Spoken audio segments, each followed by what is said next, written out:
temos alguma posição eclesiástica, ou seja, posição na igreja, somos melhores ou maiores. Nós estamos diante de um texto, irmã Bel, que nos revela algo muito maravilhoso para nós caminharmos nesse ano de 2026. É preciso, para caminharmos nesse ano de 2026, algumas atitudes da nossa parte. Porque quando entramos, aleluia, quando entramos em 2026, fazemos projetos, né? Quando entramos em 2026, nós pedimos a Deus que Deus nos dê graça, que Deus nos abençoe, que Deus mude o curso da nossa vida, que aquela bênção que você não recebeu em 2025, que venha a receber em 2026. Nós oramos a Deus assim, e é importante, irmã Vânia, porque no momento da vida do ser humano, existem momentos em nossas vidas que muitas das vezes não encontramos forças para conquistar aquilo que queremos. E é muito difícil quando isso acontece. Porque muitas das vezes nós pensamos, de onde iremos tirar força para vencermos? Mas se nós observarmos a vida do profeta e voltarmos um pouco na história, irmão Luan, nós vamos observar que na história, auxiliar Fernando, a Bíblia diz que Elias lutou contra os adversários de Deus e venceu. Mas Elias, ele lutou com 450 profetas de Baal, mas não foi uma briga física, Tiago, mas foi um desafio, e a Bíblia diz que Deus estava do lado dele. Deus mostrou que era Deus em Israel através da vida do profeta. Aleluia! Antes desse desafio com os profetas de Baal, Elias já tinha dito para Acabe: olha, 3 anos e 6 meses não vai cair nem chuva nem orvalho sobre a terra, segundo a minha palavra. Observe a fé de Elias. Observe como Elias estava vivendo aquele momento. Observe como Elias se levantou. E eu imagino, irmã Teca, que Elias estava dizendo agora: Paz, Deus confirma tudo aquilo que eu falo. E Deus confirmou mesmo. Mas depois que Elias vence os profetas de Baal, a Bíblia diz que Jezabel se enfurece e ordena que mate Elias. Só que um homem, irmã Imperatriz, muito corajoso, jovens, agora estava acovardado. Porque eu quero dizer aos irmãos nessa noite: não existe homem valente ou homens que se acham fortes que não sintam medo um momento. Quantos aqui já teve medo de alguma coisa? Eu vou falar da vida. Quantos aqui já disse: rapaz, eu estou com medo de não dar certo, eu estou com medo de não ir? E a Bíblia diz que Elias sentiu medo, porque agora só sobraram a ele mais 7, só que ele esqueceu, Tiago, que eu estava lendo o texto, de 7.000 profetas que não tinham morrido. Mas ele fala para Deus: Deus, só sobrou eu. E quantas das vezes nós temos pessoas do nosso lado olhando, e você fica dizendo: Deus, só tem eu sozinho. E na verdade você não está sozinho. Nós nunca estamos só. Aleluia! Glória a Deus! Lembre que esse ano é 365 dias. Para finalizar o ano ainda falta 363 dias. E viva cada dia na presença de Deus, lembrando que Deus sempre está do teu lado. E nós vemos Elias. E Elias foge com medo, e vai para um pé visível, irmãos. E ali a Bíblia diz que Deus envia o seu anjo para dar pão e água, para alimentar ele ali. E aí Deus chega para ele e diz: Elias, levanta e come, porque grande ainda é a jornada.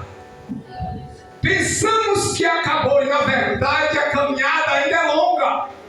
Pensamos que na nossa vida já está terminado, mas a caminhada ainda é longa.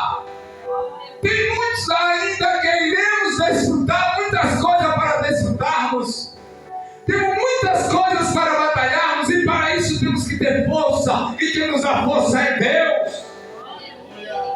E Deus tira Elias, e Elias sai daquele zinco meio entristecido, cheio de depressão, pedindo a Deus a morte. Deus, eu quero morrer. E quantas pessoas já passaram nessa situação, dizendo: Deus, eu não aguento mais, Deus, eu não suporto mais, Deus, eu quero morrer. Na verdade, você aguenta, você suporta, e você não vai morrer porque você serve Deus que tem o controle de tudo. Aleluia! Aleluia! Deus tem o controle das nossas vidas. Deus tem o controle de tudo. Vamos aprender a esperar mais nele, confiar mais nele, porque ele é santo. E é poderoso. E ele está sempre ao nosso lado. E Elias sai dali, eu pensando, eu estava lendo o texto. Quando você começa a ler o texto, você acha que Elias vai cumprir a ordem de Deus, dizendo: coma e bebe, porque você vai andar. E ele andou 40 dias e 40 noites. Depois dele comer e beber, com aquela comida ele andou 40 dias e 40 noites. E foi até o Monte Horebe. E em vez de ir no Monte Horebe ele buscar a presença de Deus, sabe o que é que ele faz, irmão? Ele vai para dentro de uma caverna e se esconde. E esperando a voz de Deus falar com ele, esperando Deus. Quantas pessoas aqui nessa noite escondidas, esperando Deus falar? Quantas pessoas estão dentro da caverna, esperando Deus falar? E Deus já ordenou: levanta, come e bebe, porque grande é a caminhada. E muitas das vezes não entendemos e vamos nos esconder. Ei, não se esconda. A obra de Deus é para mim e é para você. Não desista, não entregue aquilo que Deus te confiou. Não foi o homem, foi Deus. O propósito, muitas das vezes, jogamos a culpa para A, para B. Eu vou sair, eu vou abandonar, porque lá na igreja ninguém gosta de mim, porque ninguém gosta de A, de B. Gosta sim, meu irmão. É coisa da sua cabeça, da sua mente. O adversário muitas das vezes diz: olha, lá ninguém gosta. E parece que ele se despreza dentro de uma caverna, ele fica lá. Aí no versículo 9, que nós lemos, Deus se levanta e diz: Elias, o que faz aí? Mas na verdade Elias estava ali esperando Deus falar com ele. E a Bíblia diz que veio uma grande tempestade. E nessa tempestade, quando Elias, imagina Elias dentro da caverna se levantando, o vento balança para lá, para cá, e trovoada. E ele diz: agora Deus vai falar comigo. E de repente Deus não fala com ele. Depois vem uma tempestade de fogo. E vem lá Elias: agora é Deus. E Deus não estava. Muitas das vezes não é no muito barulho que Deus vai falar com você. E a Bíblia diz que ele se levanta, Elias, e vai à porta da caverna. E quando ele está na porta da caverna, vem uma voz mansa, suave, e sussurra no seu ouvido. Ele diz: Elias, o que fazes aqui? O que é que você está fazendo nessa caverna? Ele diz: Senhor, eu temo ao Senhor. Senhor, eu faço a tua obra. Senhor, tantas coisas eu fiz. Aí agora ele está se exaltando, dizendo o que fez, o que deixou de fazer, o que vai fazer, que se só sobrou eu, então querendo me matar. Como muitos crentes vai orar e diz: Senhor, o que está acontecendo? Senhor, parece que o Senhor não me ouve mais. E Deus está falando aos nossos corações que está conosco. E que a obra não vai terminar. E que não acaba em 2025. Não!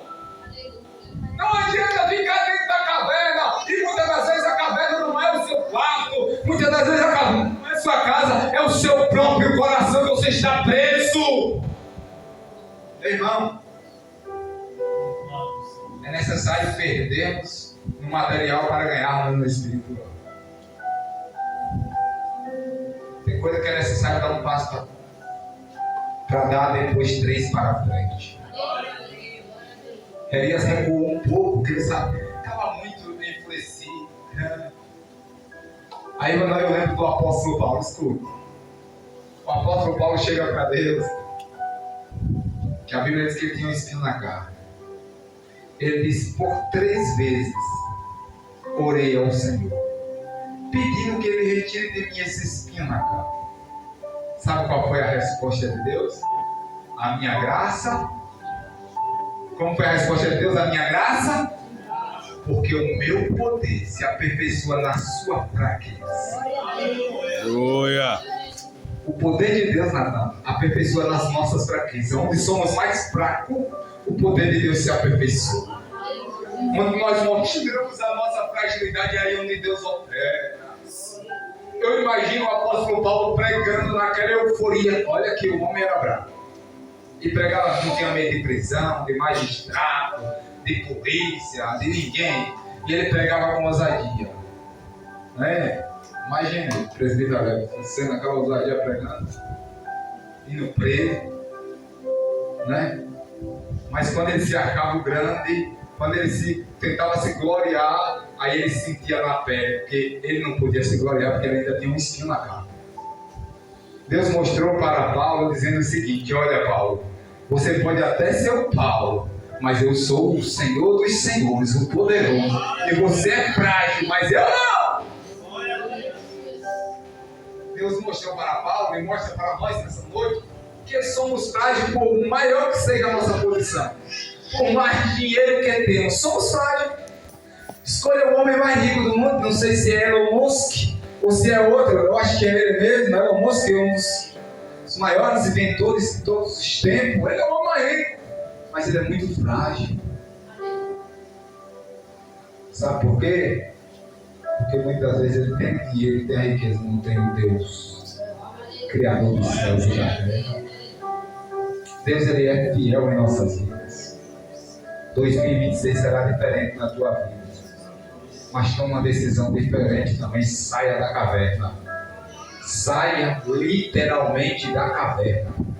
Saia dessa caverna que te oprime. Saia dessa caverna que está te aprisionando.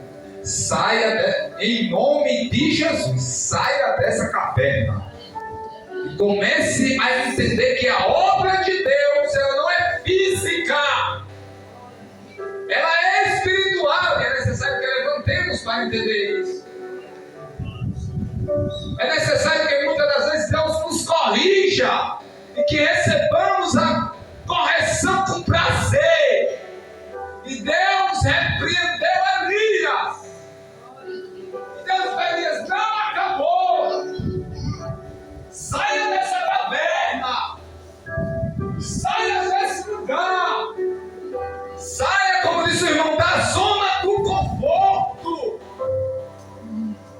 Porque muitas das vezes estamos lá, irmão, achando que está tudo bem, está tudo certo. Quando Jesus vem buscar, eu vou. Mas Deus precisa de você. Aleluia! Essa obra na terra só vai se você estiver envolvido nela. É necessário que tomemos posições para poder chegar na virada de 2025 para 2027, para chegar lá e dizermos: eu venci, e eu mudei a minha postura e eu consegui. Eu lembro-me que no começo desse ano que passou, conversei com Paula, não sei se ela vai lembrar, e disse: vamos mudar algumas coisas aqui dentro da nossa casa, para ver se as coisas melhoram, para ver se a gente consegue adquirir, aleluias, vamos dizer, paz. Ai, você não tinha paz? Tinha paz, mas para nós andarmos bem melhor. E a gente tomou umas certas posturas, umas certas coisas, e Deus tem nos honrado e tem nos abençoado. Sabe por quê? Porque Deus, ele é fiel. E se você tomar postura, você prospera, você é abençoado, sua vida prospera. Vamos começar a fazer isso. Outra coisa, outro conselho para finalizar: fale menos e ouça mais. Não converse seus sonhos, seus projetos para ninguém. Só você e Deus, Deus e você. Tem coisas que a Paula não precisa me falar. É o projeto.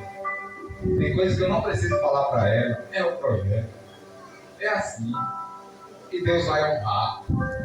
Ah, irmão, você está escondendo de Paulo escondido. Não. É porque tem coisas que é Deus e eu e Deus e ninguém mais. Tem coisas que é você e Deus, Deus e você e ninguém mais. Entendeu? É assim que Deus faz. Então que nessa noite venhamos aprender a sair da caverna. Aprenda com a história de Elias. A Bíblia diz, o próprio Jesus deu testemunho de Elias. A Bíblia, não, Tiago, se me foge a memória, não é isso? Tiago disse, Elias era homem sujeito às mesmas paixões. Tiago, na epístola de Tiago, diz que Elias era sujeito às mesmas paixões, sujeito aos mesmos pecados, mas orou a Deus que não chovesse durante 3 anos e 6 meses, segundo a palavra dele, e não choveu. Nós temos autoridade de Deus. Nós temos autoridade de Deus. Não aceite a derrota na sua casa. Não aceite a derrota no meio dos seus filhos, no meio da sua família. Não aceite a derrota em nome de Jesus. Não aceite. Porque Deus, Ele é fiel. Deus, Ele é fiel. Não está na hora de a igreja, aqui da Vazinha, de todos os lugares, entender o processo. É difícil? É difícil. Quem disse que é fácil? Quem foi que disse que é fácil? E nunca vai ser fácil. Será que foi fácil para Jesus? Mesmo sendo Deus na terra? Foi fácil ele encarar uma cruz? Foi fácil, irmão, ele entender que eu estou aqui, eu sou inocente. Imagina isso, escuta isso aqui, vai ficar melhor para nós.